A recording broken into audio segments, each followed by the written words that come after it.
ॐ यथाग्नेर्दाहिका शक्ति रामकृष्णे स्थिता हिया सर्वविद्या स्वरूपां शारदां প্রণমাম্যহম। শ্রী শ্রী মায়ের বলা গল্প ও গল্পকথা থেকে প্রাপ্ত শিক্ষা, এই নিয়ে আমাদের আলোচনা।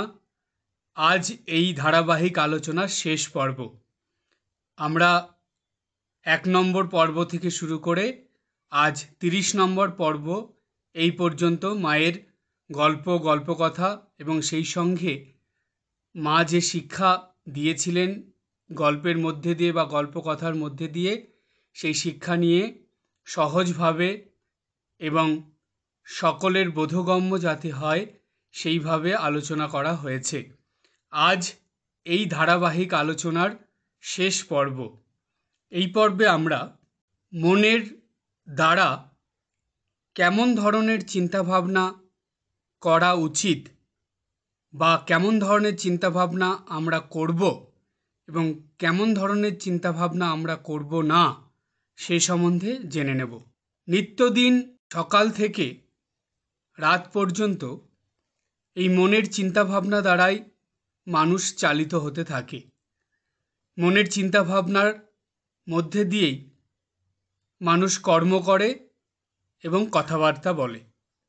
তাই বলা হয় মনের কাজ অর্থাৎ মনের চিন্তাভাবনা যার যত ভালো, যত উন্নত, সেই মানুষ তত ভালো কর্ম করতে পারে, তত ভালো কথাবার্তা বলতে পারে, তত ভালো ব্যবহার আচার আচরণ তার মধ্যে দেখা যায়। আর এই মনের চিন্তাভাবনা যার যত অবনত, অনুন্নত, তার কথাবার্তা, কাজকর্ম, আচার ব্যবহার সব কিছুই অনুন্নত বা অবনত বা খারাপ হয়। তাই মনের চিন্তাভাবনা, যেটাকে মনের কাজ বলা হয়, সেটা কিন্তু সবথেকে বেশি গুরুত্বপূর্ণ প্রত্যেকটি মানুষের জীবনে। তাই এই আজকের যে আলোচনা, এটা আপনারা খুব মন দিয়ে শুনবেন এবং সেইভাবে আগামী দিনে চলার চেষ্টা করবেন। মা কিন্তু এই মনের চিন্তাভাবনার কথাই বারবার বলতেন এবং এই কথার সূত্র ধরেই আমরা শ্রী শ্রী ঠাকুরের সেই বিখ্যাত কথা বা উপদেশ মনে করতে পারি, যেটা মাও বারবার বলতেন, যে মানুষ মনেতেই বদ্ধ, মনেতেই মুক্ত। অর্থাৎ মন থেকেই মানুষের জীবনে সব কিছু হয়। সব কিছু মানে কাজকর্ম, কথাবার্তা, আচার আচরণ, লোকব্যবহার, সব কিছু এই মনের চিন্তাভাবনা দ্বারাই পরিচালিত হয়। তাই চিন্তাভাবনা যত ভালো, যত উন্নত হয়, তত মানুষ ধীরে ধীরে উন্নতি করে ভালো হয়ে এবং সেই সঙ্গে ঈশ্বর উপলব্ধি বা ঈশ্বর দর্শন পর্যন্ত করতে পারে। আর সেটা বা সেই অবস্থায় মানুষকে তার মনই পৌঁছে দেয়। অর্থাৎ মানুষ মনুষ্যত্বের থেকে দেবত্বের স্তরে পৌঁছে যায় একমাত্র তার মনের এই চিন্তাভাবনার উপর নির্ভর করেই। আবার মানুষ মনুষ্যত্ব থেকে পশুত্ব স্তরে চলে আসে এই মনের চিন্তাভাবনার উপর নির্ভর করেই। তাই মনের চিন্তাভাবনাটাকে খুব গুরুত্ব দেওয়া দরকার। এখন আমরা জেনে নেব যে মনের দ্বারা কেমন চিন্তাভাবনা বা কেমন ধরনের কাজ আমরা করব না। প্রথম, কোনো ধরনের খারাপ চিন্তা, আজে বাজে চিন্তা, স্বার্থের চিন্তা, অসৎ চিন্তা, অশুভ চিন্তা ও সবসময় আমি আমার অর্থাৎ স্বার্থপরের মতন চিন্তা আমরা কখনোই করব না। দ্বিতীয়, কারো খারাপ হোক, কারো কোনো বিপদ হোক, ক্ষতি হোক, কেউ দুঃখ কষ্ট পাক, কারো জীবনে বাধা বিপত্তি আসুক, এই ধরনের কোনো রকম চিন্তা আমরা কখনোই কারো সম্বন্ধে করব না।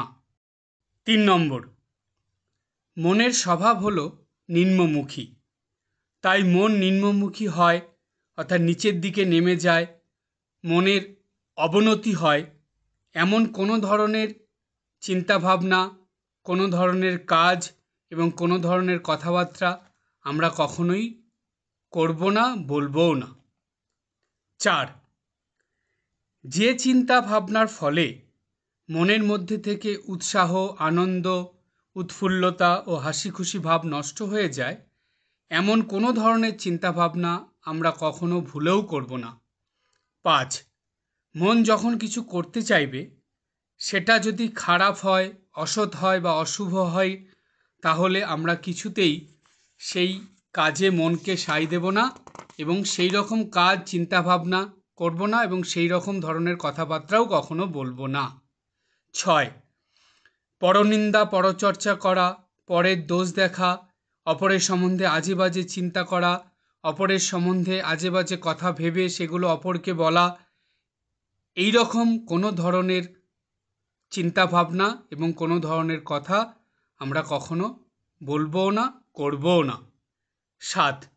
মনের প্রবৃত্তি হল বহির্মুখী, অর্থাৎ মন বাইরের দিকেই বেশি যেতে চায়। মন অন্তর্মুখী হতে চায় না বা অন্তর্জগতে প্রবেশ করতে চায় না।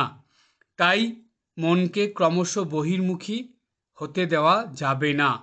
সেই কথাটা মাথায় রেখে মন ক্রমশ বহির্মুখী হয় এরকম কোনো ধরনের চিন্তাভাবনা করা যাবে না। এই ছিল মনের কাজ বা মন দ্বারা কী ধরনের চিন্তাভাবনা আমরা করব না সেই সম্বন্ধে জেনে নেওয়া। এখন আমরা মন দ্বারা কী ধরনের কাজ করব বা মন দ্বারা কী ধরনের চিন্তাভাবনা আমরা করব সেই কথা জেনে নেব। প্রথম, সবসময় শুভ চিন্তা, ভালো চিন্তা, সৎ চিন্তা, উচ্চ চিন্তা, উন্নতির চিন্তা এবং অপরের যাতে ভালো হয়, মঙ্গল হয়, অপরের কল্যাণ হয়, এমন ধরনের চিন্তাভাবনা আমরা করব। 2. মন নিম্ন স্তরে নেমে যায়, অর্থাৎ আসরিক ভাবে মন ভরে যায়, এমন কোনো ধরনের চিন্তাভাবনা আমরা করব না। মন যাতে উচ্চ স্তরে উঠে যায়, অর্থাৎ দৈবীভাবে ভরে যায়, এমন ধরনের চিন্তাভাবনাই আমরা সর্বদা করব। 3.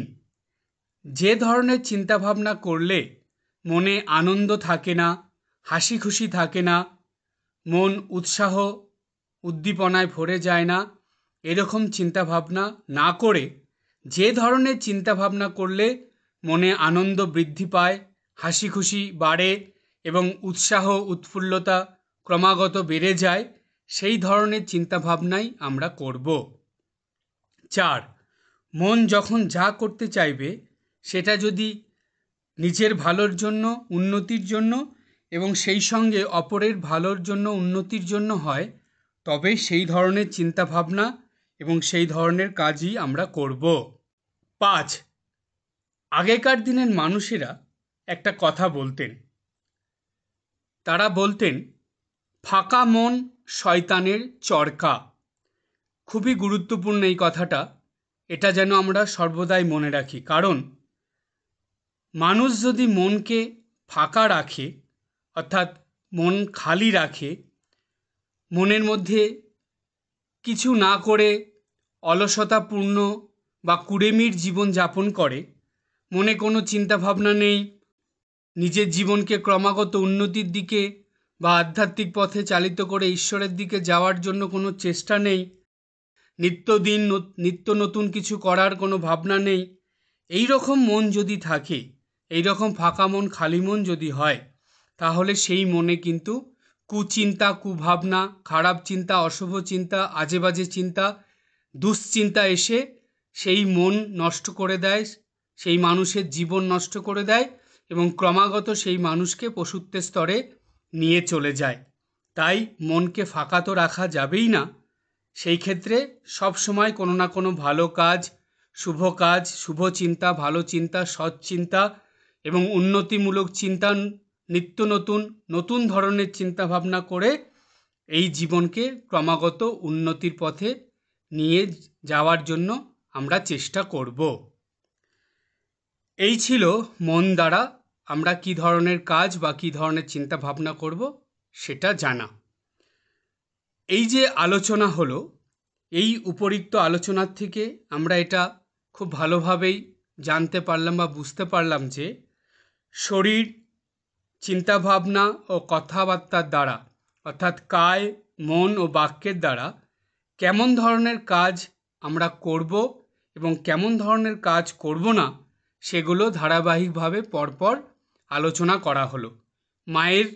শ্রী মায়ের বলা গল্পকথার সূত্র ধরে এই আলোচনা এসেছে এবং সেটাই আমরা এখানে বিস্তৃতভাবে আলোচনা করলাম। এই যে ধারাবাহিকভাবে আলোচনাটা হয়েছে, এটা যদি আপনারা প্রায় প্রতিদিনই বা আপনাদের সময় মতন যদি শুনতে থাকেন, দেখবেন এই শুনতে শুনতেই আমরা আমাদের অভ্যাসে এটা পরিণত করতে পারবো যে কায় মনো বাক্য দ্বারা আমরা কী ধরনের কাজ করব এবং কী ধরনের কাজ করব না। তাই এখন যদি আমরা কায় মনো বাক্যের সাহায্যে ঠিক যেভাবে মায়ের কথা অনুযায়ী এখানে আলোচনা করা হলো, সেই আলোচনাটা মন দিয়ে শুনে নিত্যদিন সেভাবে চলার চেষ্টা করতে পারি, তাহলে অবশ্যই আমাদের জীবনে দিনে দিনে বা প্রতিদিন হাসি খুশি আনন্দ অনেক বেড়ে যাবে এবং আমরা খুব আনন্দের সঙ্গে এই জীবন কাটাতে পারব। শ্রীমা সারদা দেবী সেটাই চেয়েছিলেন এবং সে কথাই বলেছিলেন যে তার সন্তানেরা যাতে নিত্যদিন সংসারের মধ্যে থেকেও বা নিত্যদিন প্রয়োজনীয় কর্তব্যকর্ম করেও হাসি খুশি আনন্দের সঙ্গে জীবন কাটাতে পারে, এটা মা খুব চাইতেন এবং সেইভাবেই জীবনযাপন করতে বলতেন। তাই মায়ের কথা মনে রেখে, মায়ের কথা সর্বদা স্মরণে রেখে আমরা কায় মনো বাক্যে সেইভাবেই চলার চেষ্টা করব, যাতে আমরা মায়ের ঠিক ঠিক আদর্শ সন্তান হয়ে উঠতে পারি এবং মা যেমন চেয়েছিলেন ঠিক সেইভাবে জীবনযাপনের মধ্যে দিয়ে রামকৃষ্ণ লোকে বা সারদা লোকে গিয়ে হাসি খুশি আনন্দের সঙ্গে বাস করতে পারি। এটাই হলো আমাদের মূল শিক্ষা।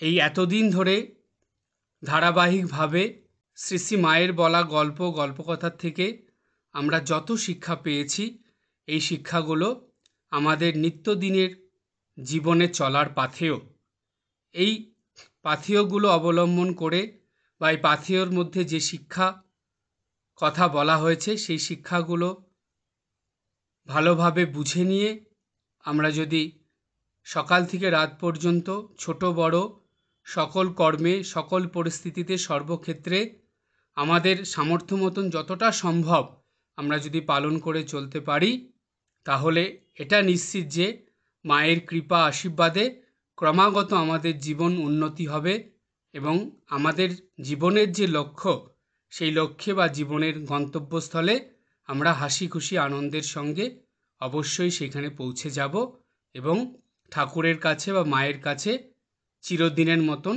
স্থান পেয়ে যাব। আজ এই পর্যন্ত। সবাই ভালো থাকবেন, হাসি খুশি আনন্দে থাকবেন।